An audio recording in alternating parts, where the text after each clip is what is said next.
Kalau kalian pernah ngisi Google Form ya, kalian bakalan tahu ya betapa pentingnya sebuah form dalam sebuah website. Karena form ini pasti banyak gunanya ya nantinya, kayak misalnya untuk pendaftaran, untuk login, dan untuk ngisi data-data apapun. Ngisi data-data untuk website ini biasanya melalui sebuah form. Nah, di video kali ini kita akan belajar membuat form ya dengan HTML, dari mulai tag-tag yang dasar, elemen, dan nama-nama inputannya, karena inputannya ini banyak banget ya jenis-jenisnya. Sampai nanti di akhir kita bakal bikin studi kasus website pendaftaran. Langsung aja kita masuk ke VS Code-nya. Oke, kita sudah masuk ke tampilan VS Code kita. Seperti biasa kita save dulu ya. Kita kasih nama di sini form ya.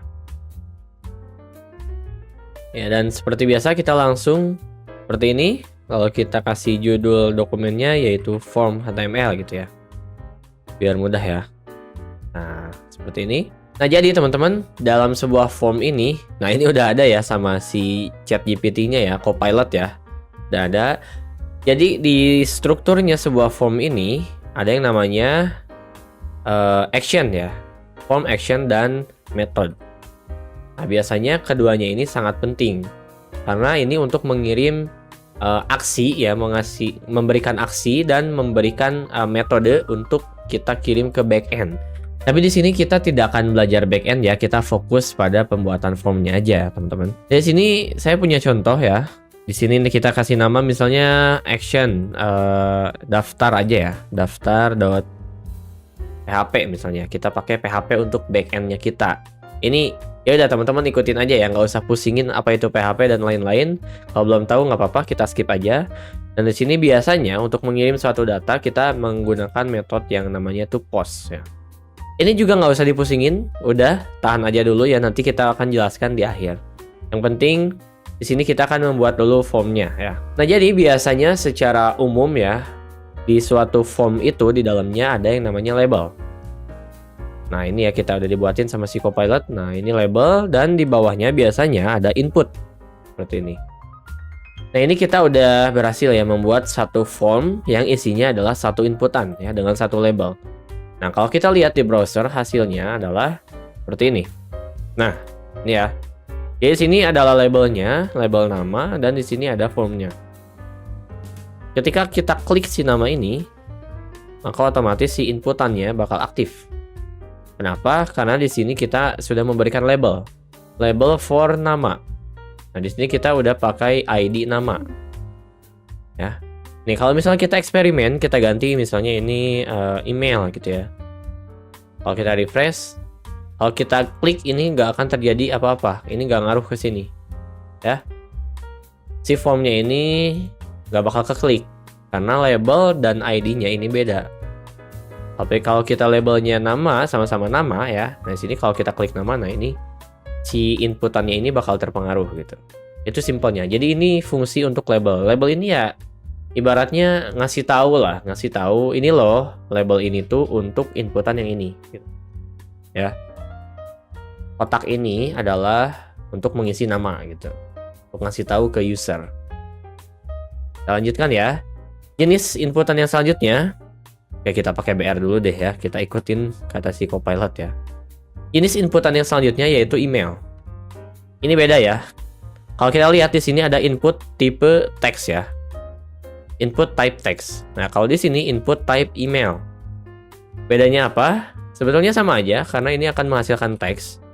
Tapi kalau kita kita buat dulu tombol submit ya.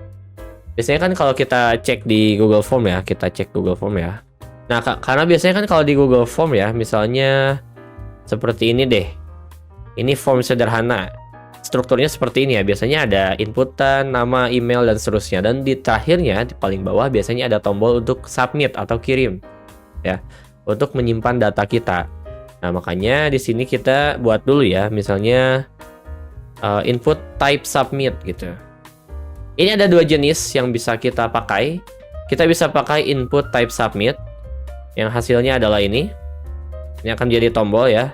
Ini tentu nggak bakal terpengaruh apapun, kalau kita klik pun bakal error ya, karena ini harus ada backendnya ya. Ini akan ngaruh ke si form actionnya ini, tapi ini skip dulu ya, kita akan skip dulu.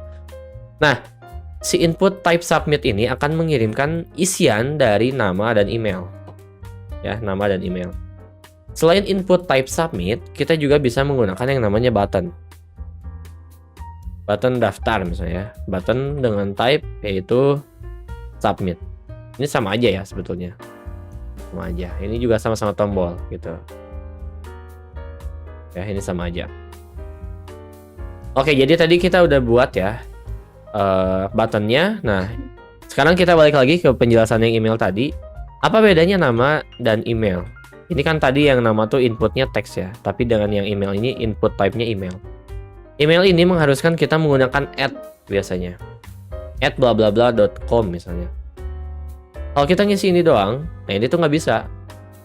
Si HTML-nya otomatis menolak inputan yang kita kasih. Karena seperti di sini ada keterangannya, please include an nih ya. Kita enter ya. Nah, please include an in the email address. Missing katanya. Jadi wajib pakai . Nah, itu buat membedakan. Kalau kita membutuhkan inputan dari user berupa email, kita harus menggunakan input type email. Supaya memaksa si user agar memasukkan email gitu. Ya, kalau misalnya kita pakai input type text, ini tuh nggak ada validasi apapun. Jadi bebas user mau masukin angka, mau masukin ini nggak peduli gitu.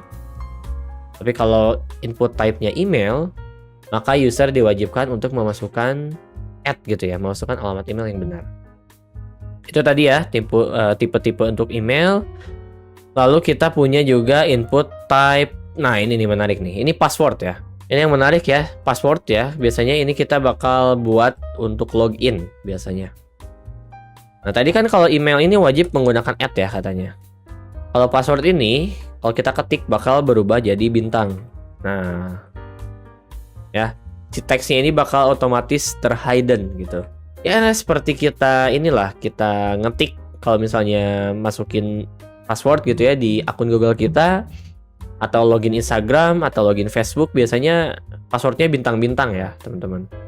Nah, ini di baliknya ada sebuah input dengan tipe yaitu password. Ya, itu maka tipe password itu bakal otomatis menjadi bintang-bintang. Dan selanjutnya kalau kita misalnya ini ya udah dibuatin nih sama si Copilot ya. Kita pengen bikin inputan untuk jenis kelamin. Jenis kelamin kan laki-laki dan perempuan. Dan itu harus memilih salah satu, nggak bisa pilih dua. Dan itu wajib dipilih gitu misalnya. Nah, di sini kita menggunakan yang namanya select option. Ada yang namanya itu select option. Jadi select ini berupa pilihan. Dan optionnya ini pilihannya itu sendiri gitu. Jadi kita memerintahkan kepada HTML untuk membuat sebuah pilihan. Ya, dengan namanya itu jenis kelamin. Dan pilihannya atau optionnya yaitu laki-laki dan perempuan. Kalau kita cek hasilnya seperti ini. Nah ya. Jadi ada dua ya. Ada dua dan kita hanya bisa memilih salah satunya. Atau ada alternatif lain kalau kita nggak mau pakai select, ada yang namanya itu radio.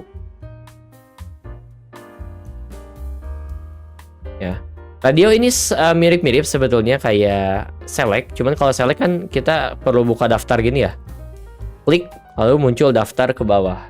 Nah, kalau radio ini dia nggak muncul ke bawah, melainkan hanya dua pilihan aja langsung muncul. Ini kan ada laki-laki, perempuan, laki-laki, perempuan. Ini kita nggak bisa milih dua-duanya ya. Misalnya kita pengen pilih perempuan dan laki-laki, ini nggak bisa. Karena ketika kita klik laki-laki, maka perempuan itu nggak bisa diklik, nggak bakal aktif. Dan sebaliknya ketika kita klik perempuan, maka laki-lakinya itu bakal off gitu. Istilahnya ya. Kenapa itu bisa ngaruh? Karena dia melihat dari name-nya ini, name jenis kelamin. Name-nya sama nih ya, input tipe radio name-nya sama. Nah, kalau kita bedakan, misalnya di sini jenis doang ya. Nah, ini baru bisa klik dua-duanya gitu. Kenapa bisa klik dua-duanya si radionya? Ya karena ini merupakan input yang berbeda gitu. HTML bakal menganggap ini adalah input yang berbeda. Makanya name ini sangat penting ya, sebagai penanda itu tuh input apaan gitu ya. Nah, kalau kayak gini kan enak tuh ya. Nah biasanya yang pakai select option itu provinsi ya biasanya ya, nama-nama provinsi. Misalnya di sini kita buat ya Jawa Barat.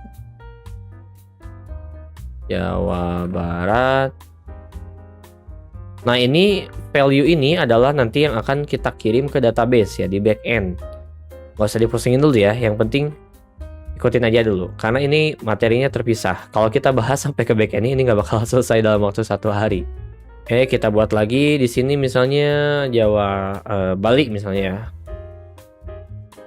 Bali. Oke, jadi ini kita udah buat ya. Di sini ada select option yaitu provinsi. Tadi mohon maaf ya ada kesalahan sedikit terkait jenis kelamin. Harusnya ini ditaruhnya di bawah ya. Jadi jenis kelamin seperti itu ya. Tadi kita udah tahu juga itu hanya bisa pilih salah satu. Oke, dan jadi di sini kalau kita memilih provinsi, misalnya select option ya berupa ini ya. Daftar yang ke bawah gini. Dan kita hanya bisa pilih salah satu. Ini cocok ya untuk datanya ketika sudah banyak, ya kita bisa menggunakan select option karena bisa drop down ke bawah dibandingkan dengan radio. Ini kebayang ya kalau isinya radio doang, terus ada 38 provinsi gitu misalnya, ini bakal panjang banget. Makanya kita gunakan yang namanya select option ya. Oke, lanjut ya, kita akan membuat input untuk agama ya. Biasanya agama kan hanya satu ya, nggak biasanya ada emang harus satu juga gitu kan. Di sini kita akan buat menggunakan input type-nya itu radio. Ya, ada Islam, Kristen, Hindu, Buddha, dan Konghucu ya, radio button. Oke. Konghucu ya, yang diakui di Indonesia ya. Ada 5 agama. Oke. Nah, di sini kita udah buat, kalau kita cek hasilnya adalah berupa radio button. Nah, kita hanya bisa memilih salah satunya. Mirip kayak jenis kelamin ya. Lalu di selanjutnya kita bisa membuat inputan berupa number. Nah, number ini biasanya digunakan untuk umur. Nah, kita buat di sini. Nah, kalau misalnya ini saya ketik ya huruf di keyboard. Ini kayak nggak keluar apa-apa. A, B, C, D, E, F, G ini nggak keluar apa-apa. Karena dia hanya bisa menerima input berupa nomor. 1, 2, 3, 4, 5, 6, 7, 8, 9, sampai 0. Lalu di sini juga ada tanda panah ke atas ya. Panah ke atas ini untuk positif atau plus. Dan yang ke bawah ini untuk negatif atau minus ya. Nah, ini teman-teman pasti bakal butuh banget input type number untuk angka ya, berupa angka. Nah, itu nantinya teman-teman bisa bikin input daftar harga, input umur, dan lain sebagainya. Oke. Next kita lanjutkan ke tanggal lahir ya. Di sini biasanya tanggal lahir kan ya berupa tanggal ya inputannya ya. Makanya di sini kita buat input type date. HTML udah menyediakan ya untuk input type date ini. Nah, biasanya di sini kita gunakan untuk tanggal lahir.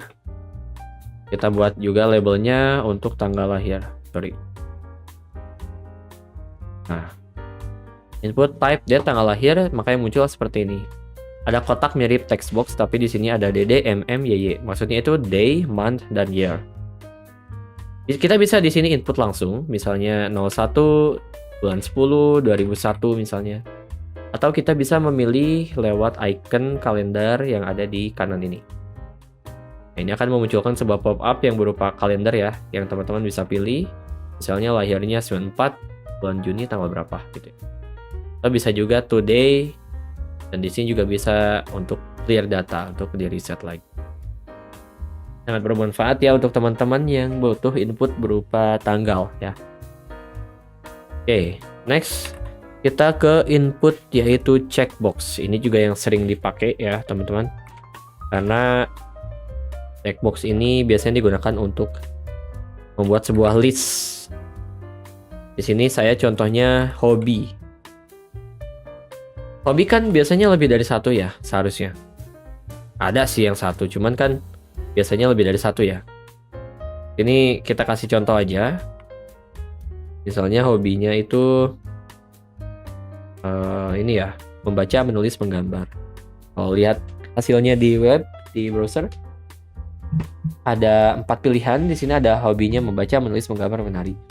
Apa bedanya checkbox dan radio button? Kalau misalnya radio button, tadi kan kita udah praktekkan ya. Kalau kita milih satu, misalnya milih Buddha, Terus kita mau milih yang Kristen, yang Budanya itu bakal terhapus. Di radionya bakal milih ke Kristen, cuma satu doang. Tapi kalau kita pakai checkbox, kita bisa memilih lebih dari satu. Misalnya kita hobinya nih membaca dan menggambar, nah itu bisa. Atau kita mau satu doang, ya udah satu doang nggak apa-apa. Atau kita mau semuanya pun bisa. Kita pilih semuanya bisa. Ya, itu yang membedakan antara radio button dan checkbox. Jadi kalau checkbox ini istilahnya bisa input lebih dari satu. Ya, silakan nanti gunakan di studi kasusnya teman-teman ya. Nanti ketika sudah berjalan gitu. Lalu di sini juga ada input type berupa warna ya, color. Nah ini unik sih. Ini mungkin bakal jarang dipakai, tapi suatu saat mungkin teman-teman bakal butuh. Ya. Sorry, warna ya. Warna favorit misalnya. Nah, di sini akan muncul berupa apa ya ini ya? Color picker istilahnya ya. Color picker, dan ketika kita klik ini bakal muncul warna yang bisa kita pilih. Dan ada kode RGB-nya juga di sini. Kita bisa pilih RGB, bisa pilih HSL, atau bisa pilih hex. Biasanya yang paling familiar ini untuk web development biasanya menggunakan hex ya, kode hex warna. Ini jarang banget dipakai, tapi ini bakal bermanfaat mungkin ya satu saat untuk.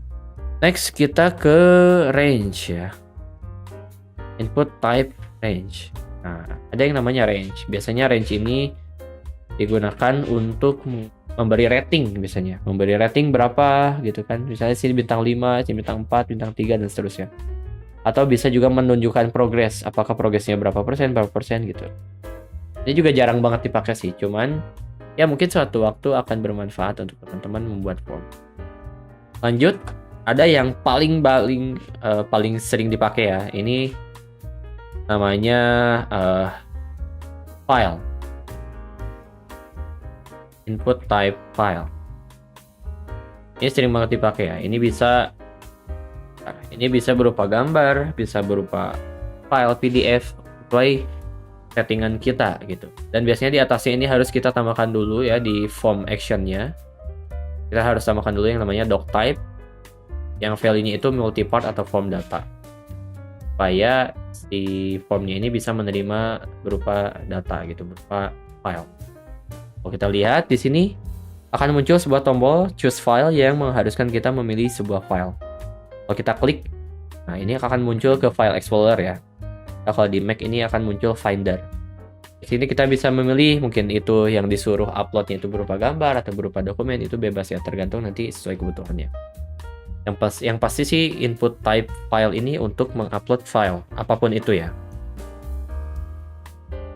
Next, yang terakhir di penjelasan kita kali ini ada yang namanya text area. Ini bukan input ya, tagnya bukan input, tapi dia punya tag sendiri, yaitu text area gitu. Ya, ini misalnya kita taruh lah deskripsi gitu ya, deskripsi. Nah di sini kita buat ID-nya juga deskripsi. Apa bedanya dengan input type text? Kalau kita lihat di sini sih mungkin sekilas sama aja ya teman-teman.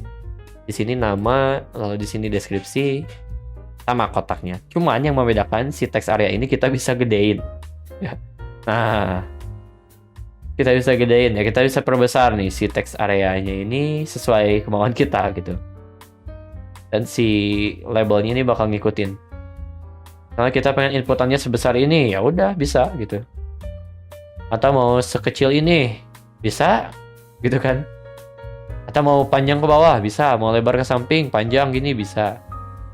Pokoknya dengan text area ini kita bisa membuat inputannya itu lebih fleksibel lah, lebih besar gitu. Nah, di sini kita tambahkan satu lagi ya terakhir teman-teman, button type submit, supaya kita bisa ada tombol kirimnya. Kayak kita kurang ini ya, kurang break. Nah, supaya kita bisa mengirim semua inputan ini ke database. Dan nanti ya di backend, di pelajaran backend. Kita fokus ke HTML-nya dulu. Ya, ini saja ya teman-teman untuk tag-nya. Oke, sebetulnya dari tadi kita udah membuat studi kasus ya teman-teman. Tapi ya udah kita ulang lagi ya untuk merefresh ingatan kita, karena ini udah banyak banget ya. kita akan coba membuat sebuah form pendaftaran ya, yang isinya simple aja. Tadi berupa nama ya, lalu ada juga email ya, lalu ada juga password dan jenis kelamin ya. Nah, udah cukup segini jenis kelamin. Lalu di bawahnya ada button type submit. Nah, seperti ini ya. Ini kita pakai BR kali ya di sini biar ke bawah. Nah, seperti Google Form ya. Kalau kita ngisi di sini misalnya Aditya, lalu emailnya adit@kodepolitan.com misalnya. Lalu sini passwordnya bla bla bla, akan jadi bintang, jenis kelaminnya laki-laki perempuan. Kita tinggal submit. Itu gampang ya sebetulnya kita membuat form. Oh ya, ada satu lagi yang ini sangat penting dan sering kali lupa ya, sering kali diabaikan, yaitu ada tambahan yang namanya required. Nah, ini required tuh wajib sifatnya. Jadi kita pengen minta user itu wajib memasukkan nama. Kita tinggal tambahkan di belakangnya required. Ya, kalau kita submit, nah dia tuh nggak bakal mau. Kenapa? Karena di sini ada keterangan ya, please fill out this field. Jadi si HTML-nya tuh memohon isi dong gitu, tuh kan? Karena dia di sini sudah dikasih label required. Nah, kalau kita udah isi, kita enter. Nah, itu baru bisa submit. Tuh.